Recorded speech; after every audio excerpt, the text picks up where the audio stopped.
A very good morning to you guys. Welcome to our Saki Online. My name is Brighton. Over the past weeks, we've been crisscrossing the city of Cllr, interviewing different councillors and getting to know their wards and getting to know their different challenges faced by people of their wards. Today we're coming live from Gulumane in Ward 23 to try to get to know this ward and to get to know different problems faced by abantu in Gulumane in Ward 23. And to help me unpick that is Councillor Ntombizodwa Khumalo, who is the councillor for this ward in Ward 23. Good morning to you, Councillor. Good morning. So first give us about that. Is Ward 23 councillor? Ward 23 is one of the biggest wards. Yeah, if you are coming from town using Bellevue Road, there is it seems like a bus stop. They usually say last house. The last house from Geta 8. From that last house there is a ground. Then there is the first house. They usually call first house again when you are using combis. Yes, when we are using Lamp Road. Then all the houses which are on your left hand side are Ward 23. So it stretches from Geta 8 to Gulumane Police. Then when you are at Gulumane Police, on your right hand side, all the houses on your right hand side going to Makawe Clinic, from Makawe Clinic going down Pediway. There is a stream which is usually called Pediway. Across that stream there is Mbundani. So all of these houses are Ward 23. It used to be Ward 23, that part only. Then after the delimitation process, houses across the road again. From Nyoro Road, there is a road which goes down to Sebusile. On the left hand side of that road there is a Seventh-day Adventist church. So going straight down with that road up to Anglican Church, then one way, that is Ngeta Drive. When we are using Ngeta Drive, crossing to GMB up to the robots, it's still 123. From the robots you come southwards to Mchane Primary, go to Skombe Primary. Then when you are approaching this housing office and the beer garden, there is a stream which divides Ward 23 and Ward 20. This side becoming Ward 20, the right hand side becoming Ward 23. It is a very big ward which is comprising of 5,640 houses. How do you communicate when it comes to feedback meetings or to know what their problems are facing? How do you communicate with them? Initially, after getting into this office, I happened to formulate a committee of the square leaders, which they are normally called different with the wards or the sections. So I made a committee for all those chairpersons. We usually meet once a month. That's the way I give them a feedback, and they give me feedback of all the challenges and the developments in their committees, in their sections. Then monthly we usually have a feedback meeting for the whole ward. That's how we communicate.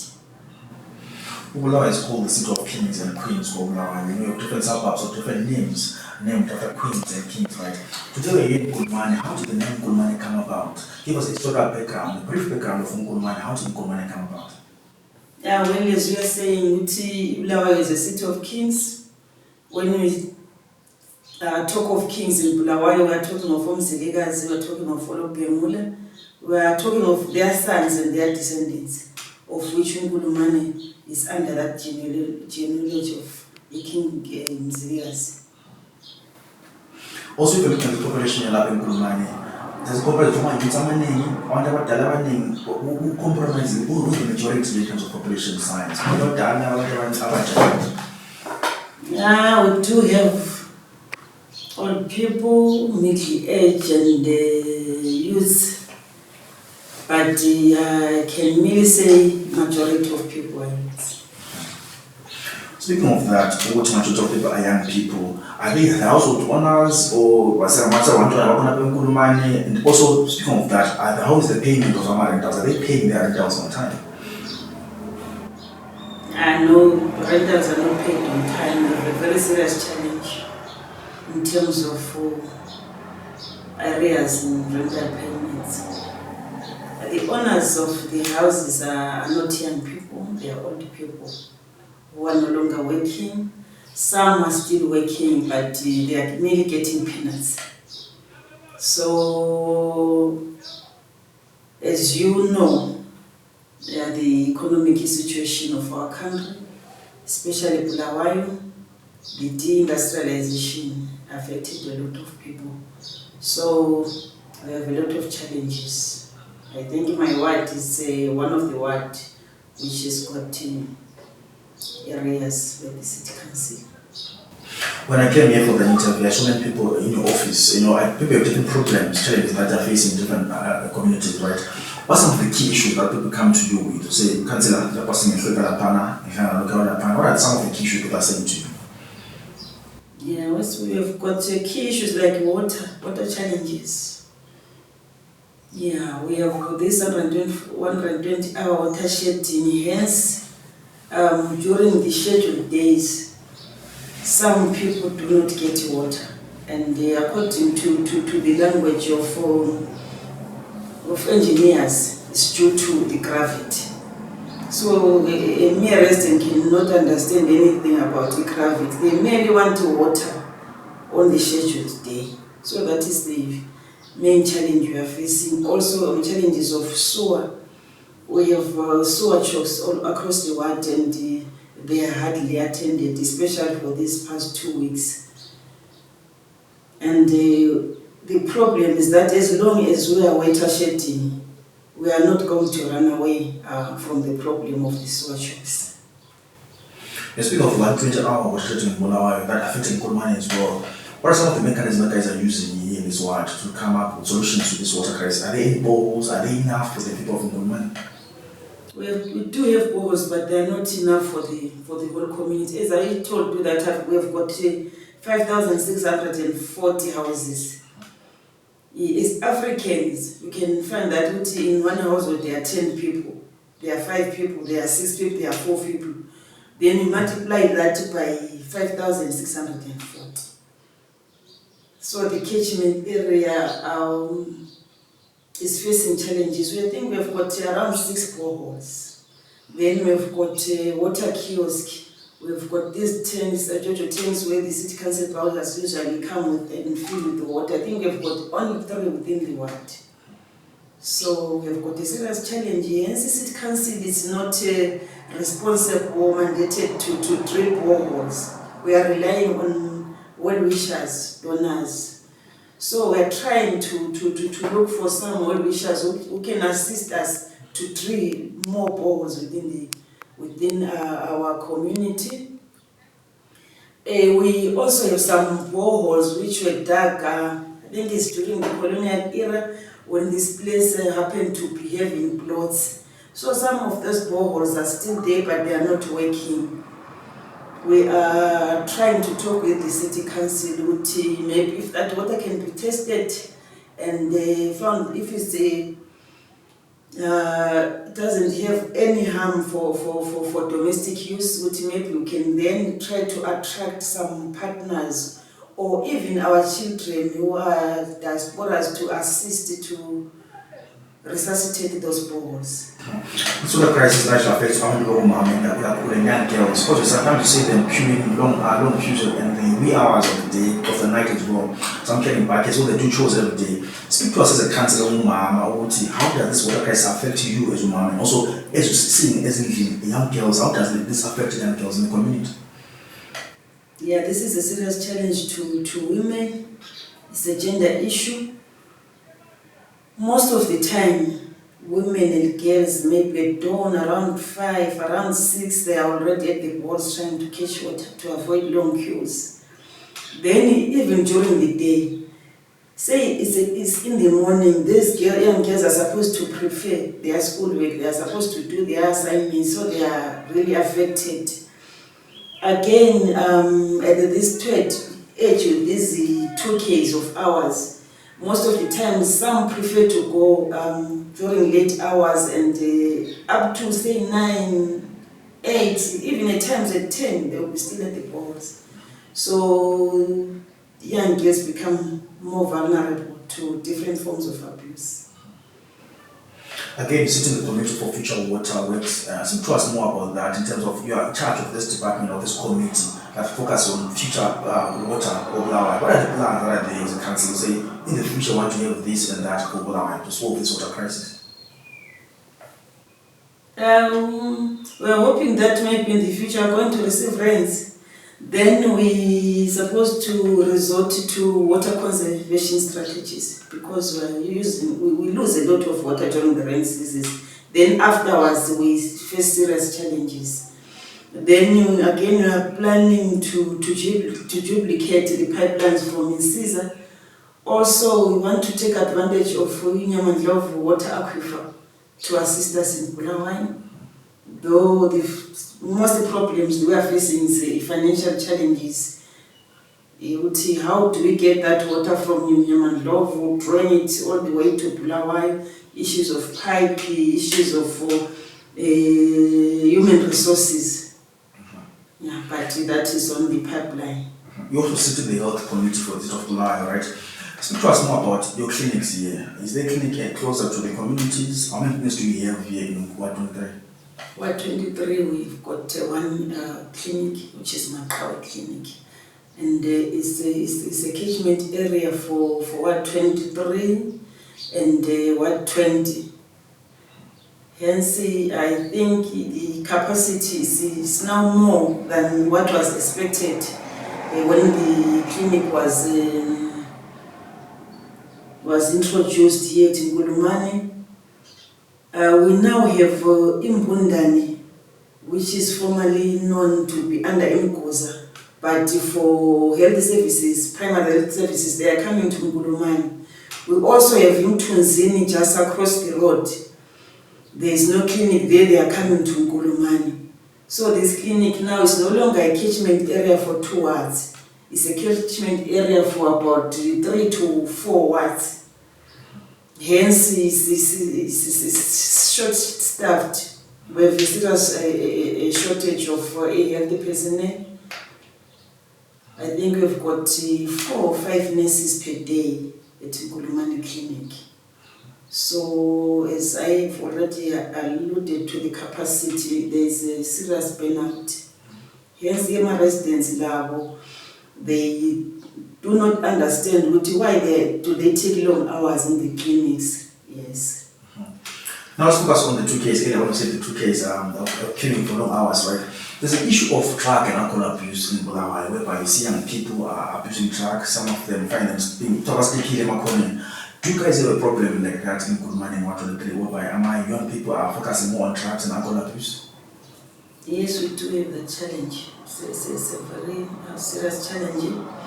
Initially, I alluded to the issue of employment shortage.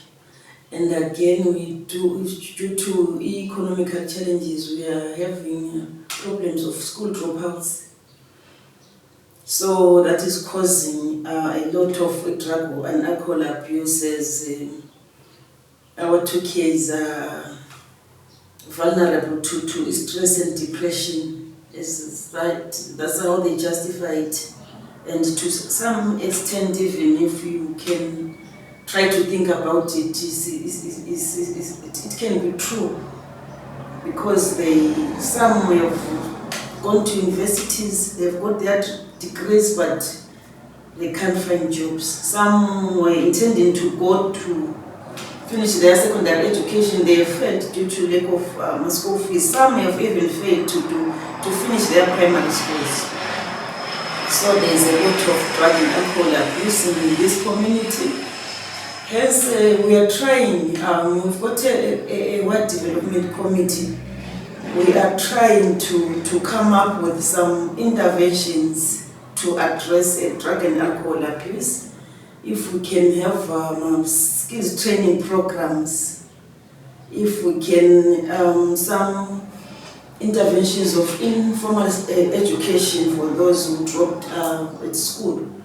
I think even then, if we can have some partners who can help us with the income generating projects, I think to some extent that is going to address drug and alcohol abuse. But Councillor, still on that issue of alcohol abuse and drug abuse in the community. As a councillor, you work with this community, you work with residents, you know, and people know what the partners by they sell drugs. Why are people not calling them out?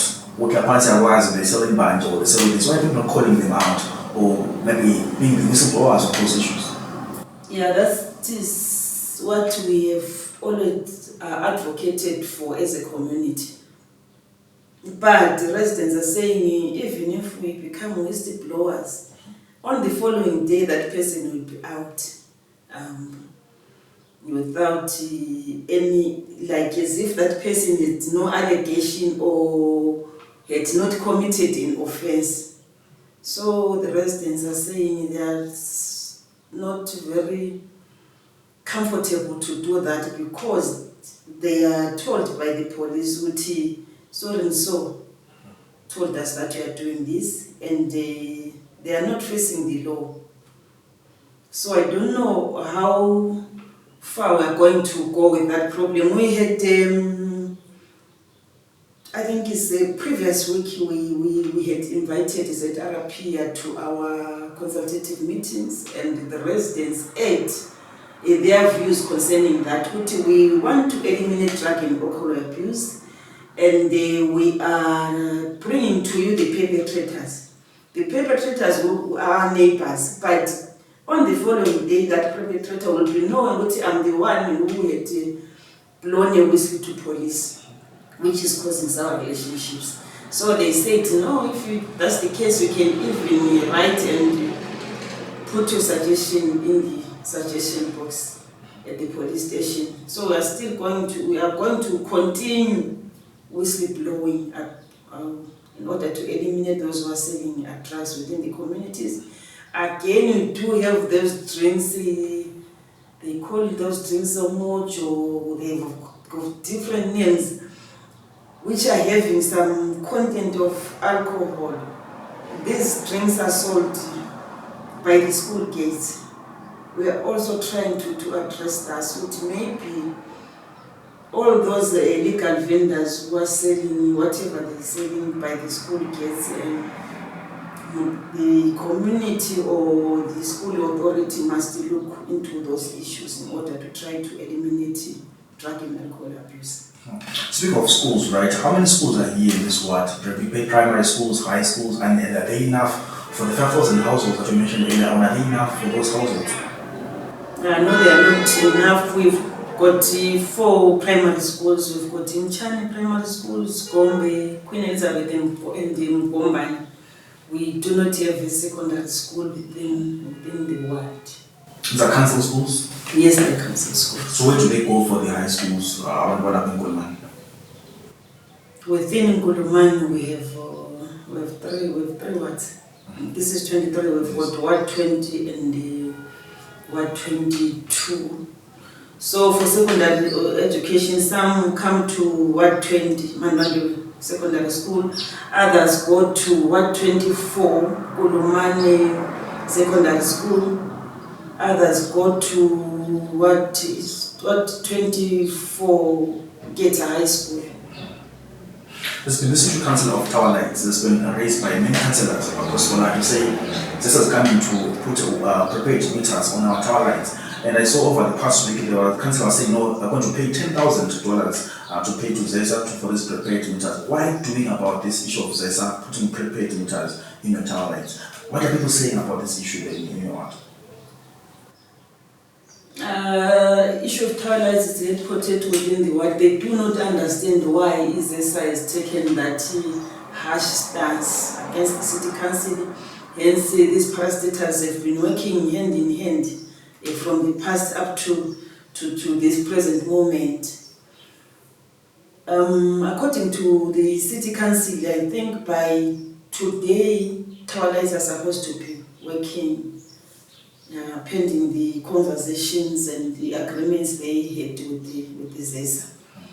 So the residents have a very negative attitude towards ZESA, and the assumption is that since ZESA wanted to take the power station, maybe they are resorting to this exercise due to grievances that the residents of Bulawayo refused with the power station.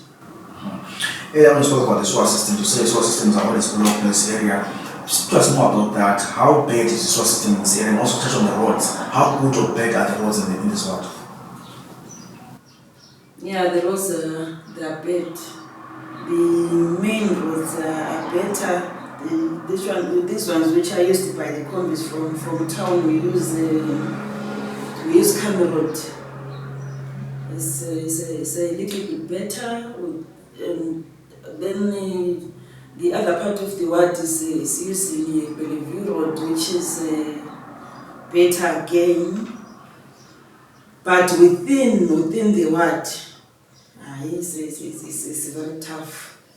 We don't have roads, I can say. You can see that there was once a tarred road, but the roads are very bad. Even the dust roads are very bad. We usually seek the road filler so that to spread it on the roads. Then the residents usually help on trying to level that gravel within the road. But we are hoping the city council maybe at some point is going to take care of the tarred road, even these dusty roads. Let's move on to crime now. How is the crime in Ward 23? I know in other areas, Ward 23 or whatever. So how is the crime in Ward 23? Yeah, there is crime, but in terms of our boreholes, we don't have many. I think I've heard of 2 cases. Yeah, but the house breakages, house breakages, crimes are becoming of increase on a daily basis. Yes. So what's the plan? What's the solution to that? The house breakings and so on. What's the plan for this ward and this area? We are resuscitating the neighborhood watch committees. We are resuscitating them. As I alluded that way, there are people, 2 weeks back, we strongly spoke about the neighborhood watch. We've got some sections where that is very, very active, and they've even gone to the extent of putting signposts with this area is protected by such neighborhood watch. So we want that to spread to the whole world. Right, moving on to wrap up our show, the issue of refuse collection. You know, last council has been doing campaigns on the cleanup campaign, CBD. How you guys are doing cleanup campaigns in Ward as well, and are people adhering to where they can put their refuse outside the to put the refuse? Yeah, we are partaking on cleanups campaign. We do have cleanups campaign twice a month. First Friday of every month we are having the national cleanup campaign. Then mid-month we have cleanup campaigns in different sections. And the city council usually helps us to come with their trucks to remove whatever the residents would have collected during that cleanup campaign. We are facing some resistance in some areas, but it's improving. It's no longer than like what it used to be. There is some resistance. Some are saying trucks maybe from the neighboring ones or trucks which are not known, they will be coming from where usually come and dump, but some is usually dumped by the residents. So in those dumping areas, we have some people whom the communities have tasked to take a responsibility, yes, of the areas, even if they can see someone who will be dumping in those areas to alert the other residents, officials who will be within that ward. Also, we are making awareness about the city council fines and the EMA fines. And during our cleanups campaign, we usually invite EMA to come and give you awareness. But we are hoping for the best. There is a big improvement. Lastly, Councillor, what can you say to the residents of Ward 23 in terms of paying their bills? People earlier on don't pay their bills in areas. What can you say to the residents of Ward 23 in terms of encouraging them to pay their bills, and also speak to the young people who are abusing alcohol and drugs? Speak to them about the issue of importance of preserving their youth and respecting the elders. Here's the camera, they speak to the residents of the man. Well, as a councillor of Ward 23 in Nkulumane, we are proud to be part of Nkulumane. As we are saying, Bulawayo is a city of kings, and Nkulumane is a son of a king. We want to resuscitate that as a people of Bulawayo. We want that honor, but also I want to create a sense of ownership. Nkulumane is ours, Ward 23 is ours. We might be talking of development, but what we are doing here have a great effect if we don't pay our rates. So I would like to alert my residents that rights goes hand in hand with responsibilities. We always complain of poor service delivery, but let's try to honor and pay our bills so that we get a proper, sufficient service delivery from the State Council.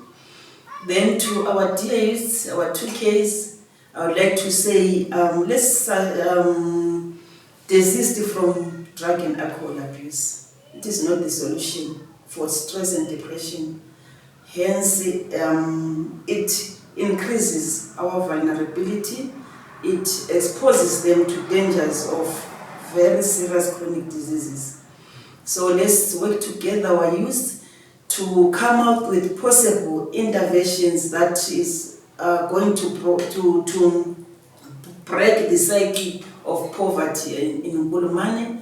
And at the end of the day, we're going to have a development when we are united.